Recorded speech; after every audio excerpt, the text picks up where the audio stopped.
여보, 오늘 햇살 참 좋네요. 그러게요. 꼭 우리 젊음을 때 같아요. 많은 분들이 이렇게 생각합니다. 건강하려면 운동을 해야 하는데 나이가 들수록 겁부터 납니다. 무릎이 아플까 걱정되고 심장이 무리하지는 않을지 불안하고 그래서 결국 이렇게 말합니다. 나는 이제 운동은 무리야. 그래서 선택하는 것이 바로 약입니다. 혈압약, 당뇨약, 관절약. 하루도 빼놓지 않고 챙겨 먹지만 몸은 생각만큼 좋아지지 않습니다. 그런데 아주 단순하면서도 의외로 가장 강력한 방법이 하나 있습니다. 비싸지 않고 도구도 필요 없고 지금 이 영상을 보고 있는 순간에도 시작할 수 있는 방법입니다. 바로 걷기입니다. 하지만 여기서 중요한 질문이 하나 있습니다. 정말 만보를 걸어야 효과가 있을까요? 무릎이 약한 사람도 걸어도 괜찮을까요? 얼마나 어떻게 걸어야 약보다 나을까요? 오늘 이 영상에서는 막연한 걷기 이야기를 하지 않습니다. 의사가 권하는 운동처럼 어려운 설명도 하지 않습니다. 대신 시니어에게 실제로 효과가 있었던 걷기 기준, 무릎 상하지 않게 걷는 방법, 그리고 왜 하루 걷기가 약보다 먼저가 되어야 하는지를 현실적으로 쉽게 알려드리겠습니다.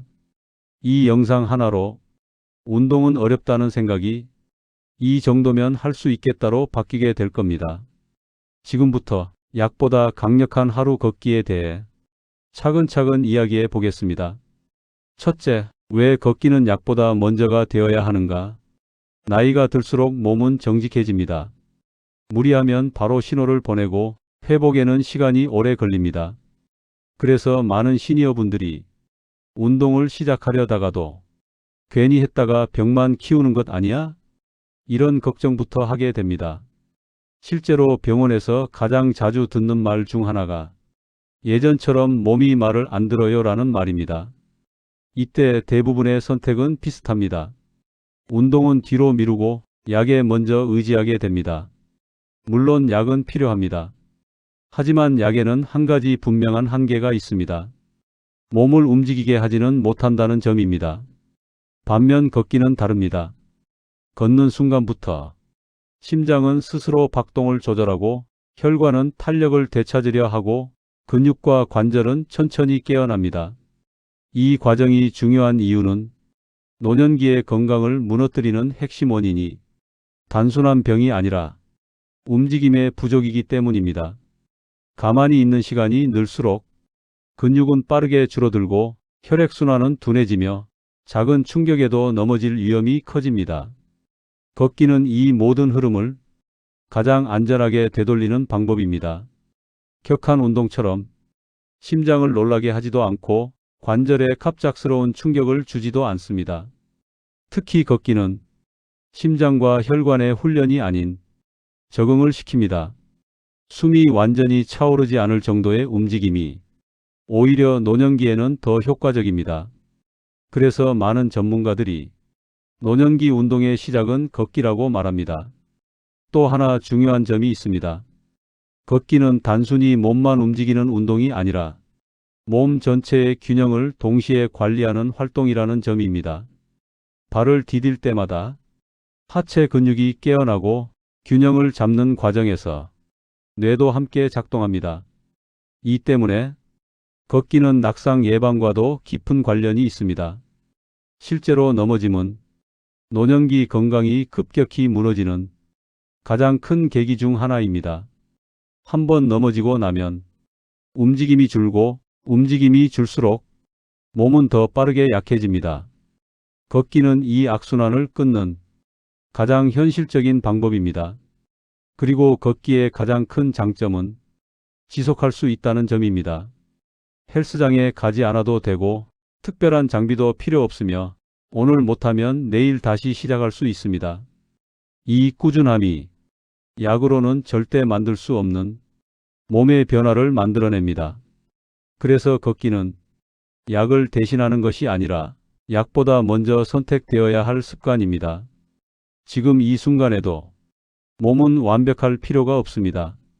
조금 느려도 괜찮고 조금 짧아도 괜찮습니다. 중요한 것은 움직임을 다시 시작하는 것입니다. 이제 다음 장에서는 많은 분들이 가장 궁금해하는 질문, 그럼 얼마나 걸어야 효과가 있는지에 대해 현실적인 기준을 알려드리겠습니다. 둘째, 만보의 진실, 숫자가 아니라 시간이 중요합니다. 걷기에 대해 이야기하면 가장 먼저 나오는 말이 있습니다. 하루 만보는 걸어야 하지 않나요? 이 질문 때문에 아예 시작조차 못하는 분들이 많습니다. 만보라는 숫자는 처음부터 시니어를 위해 만들어진 기준이 아닙니다. 젊고 활동량이 많은 사람들에게 맞춰진 마케팅용 숫자에 가깝습니다. 그래서 만보를 기준으로 삼는 순간 걷기는 부담이 됩니다. 중요한 것은 얼마나 많이 걸었느냐가 아니라 얼마 동안 계속 움직였느냐입니다. 우리 몸은 연속된 움직임에 반응합니다. 몇 분 만에 멈췄다가 다시 걷는 것보다 속도는 느려도 끊기지 않고 이어지는 움직임이 혈관과 심장에 훨씬 좋은 자극을 줍니다. 그래서 시니어에게 가장 현실적인 기준은 연속 20분에서 30분 걷기입니다. 숨이 차서 말을 못할 정도가 아니라 걸으면서 짧은 대화가 가능한 정도, 이 정도가 딱 좋은 강도입니다. 만약 30분이 부담스럽다면 10분씩 나눠서 걸어도 괜찮습니다. 아침에 10분, 점심 무렵에 10분, 저녁에 10분. 중요한 것은 걷지 못하는 날을 만들지 않는 것입니다. 또 하나 많은 분들이 궁금해하는 것이 빠르게 걸어야 하나요? 라는 질문입니다. 노년기에는 속도보다 리듬이 중요합니다. 조금 느리더라도 일정한 속도로 계속 걷는 것이 갑자기 빨라졌다 느려지는 것보다 몸에 부담이 적습니다. 걸을 때는 숨을 참고 걷지 말고 자연스럽게 호흡을 유지해야 합니다. 호흡이 흐트러지면 몸은 이미 무리를 느끼고 있다는 신호입니다. 걷는 시간도 중요하지만 하루 중 언제 걷느냐도 중요합니다. 아침 걷기는 몸을 깨우고 하루 리듬을 잡아주는 데 도움이 됩니다. 반면 저녁 걷기는 혈당을 안정시키고 수면의 질을 높이는 데 도움이 됩니다. 어느 쪽이든 본인에게 맞는 시간을 정해 같은 시간대에 걷는 습관을 만드는 것이 좋습니다. 그리고 반드시 기억해야 할 점이 하나 있습니다. 하루를 건너뛰었다고 해서 다음 날 2배로 걸을 필요는 없습니다. 걷기는 벌칙이 아니라 몸을 돌보는 시간입니다. 오늘 10분을 걸었다면 그 자체로 이미 충분한 시작입니다. 다음 장에서는 많은 분들이 걱정하는 문제, 걷다가 무릎이 아프면 어떻게 해야 하는지, 그리고 무릎을 상하지 않게 걷는 구체적인 방법을 알려드리겠습니다. 셋째, 무릎 상하지 않는 걷기, 자세가 전부입니다. 걷다가 무릎이 아파서 중간에 포기해 본 경험 많은 분들이 갖고 계십니다. 그래서 이렇게 말합니다. 나는 걷기가 안 맞는 체질인가 봐. 하지만 실제로는 걷기가 문제가 아니라 걷는 방식이 문제인 경우가 대부분입니다. 노년기에 무릎이 아픈 가장 큰 이유는 관절이 약해져서가 아니라 잘못된 힘이 반복해서 들어가기 때문입니다. 그래서 걷기를 시작할 때 가장 먼저 점검해야 할 것은 속도도 거리도 아닌 자세입니다. 먼저 발 디딤부터 살펴보겠습니다. 걸을 때 발은 뒤꿈치가 먼저 닿고 그 다음 발바닥, 마지막으로 발가락이 자연스럽게 밀려나가야 합니다. 발 전체를 동시에 쿵 내려놓거나 발끝부터 디디는 습관은 무릎에 충격을 직접 전달하게 됩니다. 보폭은 생각보다 조금 좁게 유지하는 것이 좋습니다. 보폭이 너무 넓어지면 무릎이 안쪽이나 바깥쪽으로 흔들리면서 관절에 부담이 커집니다. 속도는 숨이 차지 않을 정도면 충분합니다. 운동이 된다는 느낌보다 조금 따뜻해진다는 느낌이 시니어에게는 더 좋은 기준입니다. 상체 자세도 중요합니다. 허리를 세우되 힘을 주어 뻣뻣하게 세우지 말고 시선은 자연스럽게 앞을 봅니다. 고개를 숙이거나 스마트폰을 보며 걷는 습관은 목과 허리, 무릎까지 연쇄적으로 부담을 줍니다. 팔은 크게 흔들 필요가 없습니다. 자연스럽게 앞뒤로 움직이되 어깨에 힘이 들어가지 않도록 가볍게 유지하는 것이 좋습니다. 신발 선택도 무릎 통증에 큰 영향을 줍니다.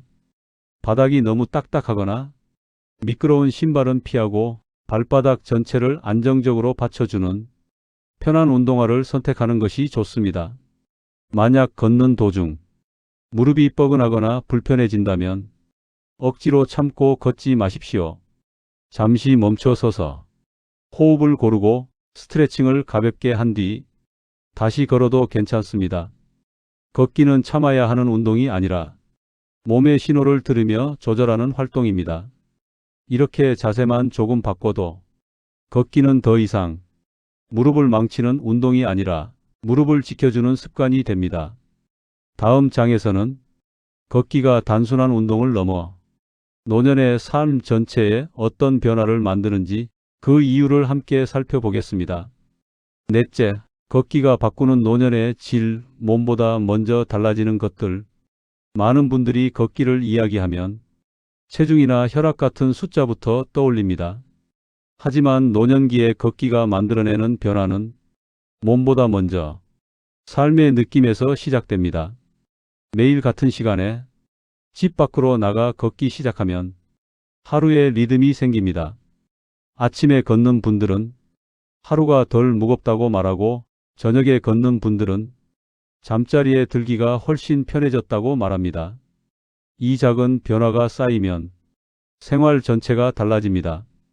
혼자 걷는 시간은 생각을 정리하는 시간이 됩니다. 쓸데없이 불안해하던 마음이 조용히 가라앉는 경험을 하게 됩니다. 함께 걷는 날에는 말이 많지 않아도 외로움이 줄어듭니다. 걷기는 단순히 다리를 움직이는 운동이 아니라 뇌를 자극하는 활동이기도 합니다.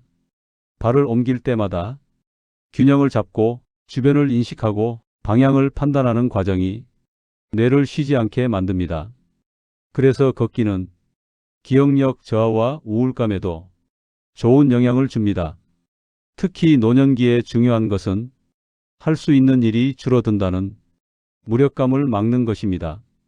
걷기를 꾸준히 하는 분들은 이렇게 말합니다. 아직 내가 할 수 있는 게 있구나. 이 느낌이 노년의 삶을 지탱하는 큰 힘이 됩니다. 또 하나 중요한 점은 걷기가 사람을 집 밖으로 나오게 만든다는 사실입니다. 햇빛을 보고 계절을 느끼고 다른 사람을 스쳐 지나치는 경험은 생각보다 큰 자극이 됩니다. 이런 자극이 줄어들면 몸도 마음도 함께 움츠러듭니다. 그래서 걷기는 병을 고치기 위한 행동이기보다 삶을 유지하는 습관에 가깝습니다. 하루에 몇 분이든 상관없습니다. 중요한 것은 오늘도 걸었다는 경험을 몸에 남기는 것입니다. 그 경험이 쌓이면 노년의 하루는 조금 더 단단해지고 조금 더 안정됩니다. 이제 마지막으로 이 걷기를 어떻게 하면 평생의 습관으로 만들 수 있는지 정리해 보겠습니다. 오늘 우리는 걷기를 아주 어렵게 이야기하지 않았습니다. 만보를 채우라는 말도 하지 않았고 무릎이 아파도 참으라는 말도 하지 않았습니다. 대신 조금이라도 꾸준히 움직이는 것이 노년의 몸과 삶을 어떻게 바꾸는지를 차분히 살펴봤습니다. 걷기는 젊은 사람들만 하는 운동이 아닙니다. 오히려 나이가 들수록 가장 먼저 선택해야 할 습관입니다. 약은 몸을 도와주지만 몸을 대신 살아주지는 못합니다. 하지만 걷기는 심장을 깨우고 근육을 유지하고 뇌를 자극하며 하루의 리듬을 다시 만들어줍니다. 중요한 것은 많이 걷는 것이 아니라 오늘도 걸었는지입니다. 5분이어도 괜찮고 10분이어도 충분합니다. 숨이 차지 않고 무릎이 불편하지 않은 범위에서 내 몸이 허락하는 만큼이면 됩니다. 오늘은 조금 걷고 내일은 어제보다 한 걸음만 더 나아가도 좋습니다. 이렇게 쌓인 걸음이 노년의 건강을 지키고 삶의 균형을 지켜줍니다. 지금 이 영상을 보고 계신 이 순간이 바로 시작하기 가장 좋은 때입니다. 신발을 바꾸지 않아도 되고 장소를 바꾸지 않아도 됩니다. 문을 열고 집 앞부터 걸어보시면 됩니다. 앞으로도 어렵지 않지만 꼭 필요한 건강 이야기, 시니어의 삶에 실제로 도움이 되는 정보만 차분히 전해드리겠습니다. 오늘 내용이 도움이 되셨다면 구독과 좋아요는 소중한 건강 정보입니다. 알림을 켜두시면 다음 영상도 놓치지 않고 함께 하실 수 있습니다. 여러분의 하루 한 걸음이 내일의 건강을 만듭니다. 오늘도 내일도 무리하지 말고 천천히 걸어가시길 바랍니다. 끝까지 시청해 주셔서 감사드립니다.